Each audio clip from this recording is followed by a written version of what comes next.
Good afternoon everyone. More YouTube channel আপোনালোক আটাইকে স্বাগতম জনাইছো। আজি মই দুপৰীয়া ভাত হাজ বনাব লৈছো এতিয়া। আজি বনাব লৈছো এতিয়া মাগুৰ মাছৰ টেঙা আঞ্জা আৰু কচু কণ বিলাহীৰ পিটিকা। কলপাতত দিম হেতু। এতিয়ালে চাও হকচোন আজি মই কেনেকৈ বনালো দুপৰীয়া ভাত হাজ। এয়া মাগুৰ মাছখিনি ফ্ৰাই কৰি লৈছো। এইখিনি মিক্সিতে পিছি লৈছো নল টেঙাৰ মছন্দৈ আৰু কণ বিলাহী নহৰু আদা পেষ্ট পিয়াজ আৰু জলকীয়া এইখিনি মাগুৰ মাছখিনি আধা ভজা কৰি লৈছো।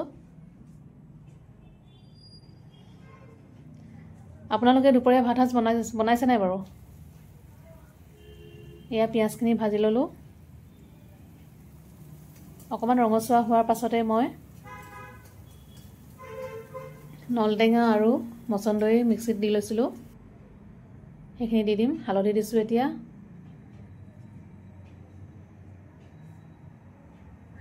তেল মই একদম তাকৰকে দিছো। এই আদা নহৰু পেষ্টখিনি দি দিছো।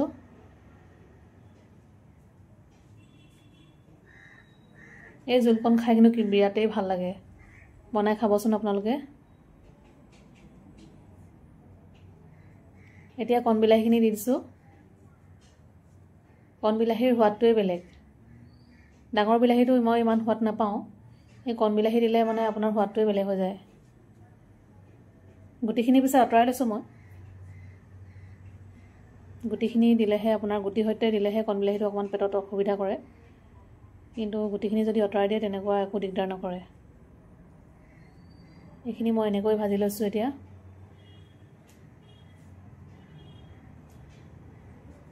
এতিয়া মই এই পিছি লোৱা মিক্সিত দি লোৱা নলটেঙা আৰু মছন্দৈ পেষ্টটো দি দিছো।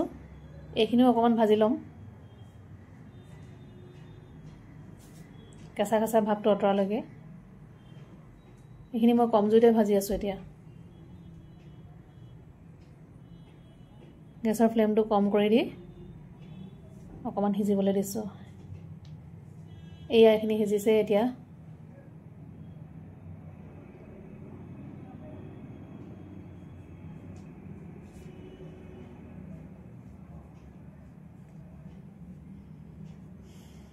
মছন্দৈ আৰু নলটেঙাটো পেটৰ কাৰণে বিৰাটেই ভাল। মহৌষধ বুলি ক'ব পাৰি আৰু পেটৰ কাৰণে। এই পানী উতলাই লৈছো। পানী অকমান দি দিছো জোল কৰিবৰ কাৰণে।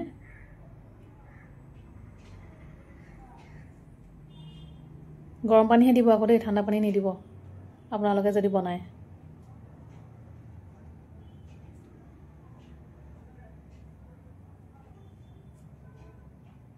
এতিয়া এইফালে মই কচু আৰু কণ বিলাহী পাতত দিবলৈ লৈছো। আপোনালোকে খাই পাইছে নাই বাৰু এনেকৈ? বনাই খাবচোন। আমাৰ মাজে সময়ে খাই থকা হয়। কচুটো আকৌ বিভিন্ন ধৰণে বনাব পাৰি নহয়। মই আজি কলপাততে দিছো। এয়া কণ বিলাহী কচু দি দিছো।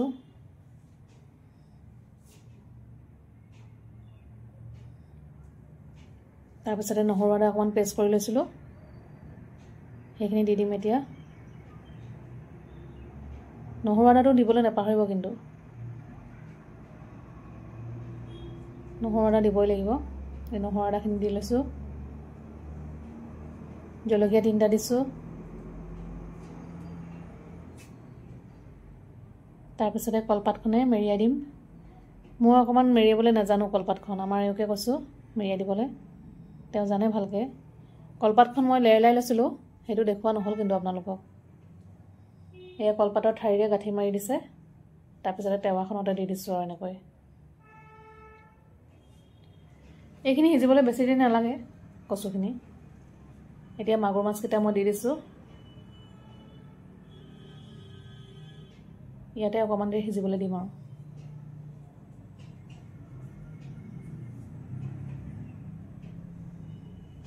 খাবলৈ কিন্তু বিৰাটেই সোৱাদ হয় দেই। এয়া জলকীয়া দিছোঁ সোৱাদৰ কাৰণে।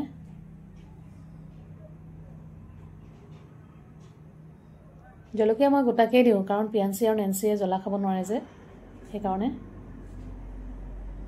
এয়া মোৰ কচু আৰু কণ বিলাহী পিটিকা হৈ গ'ল।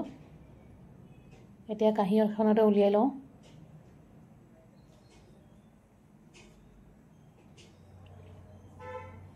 অকণমান নিমখ দি দিছোঁ সোৱাদৰ কাৰণে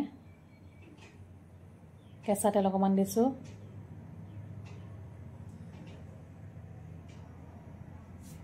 দি লৈ মেছাৰ এখনে মেছ কৰি দিম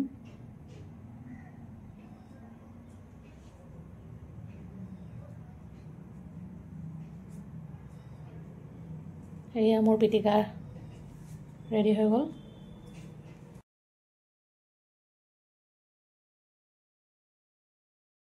এইফালে মাগুৰ মাছৰ জোলকণো হৈ গ'ল আমাৰ এতিয়া ভাত বাঢ়ি দিছোঁ খাবলৈ মোৰ অকণমান খোৱা দেৰি হয় বাৰু জোলকণ দেখিছেনে বাৰু কিমান ধুনীয়া সেউজীয়া হৈ আছে দেখিয়ে খাওঁ খাওঁ লাগিছে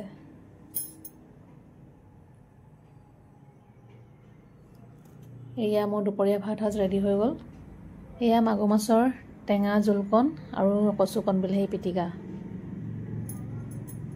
কেনেকুৱা আছে ন খাবলৈ কচু পিটিকা খিনি কোৱাচোন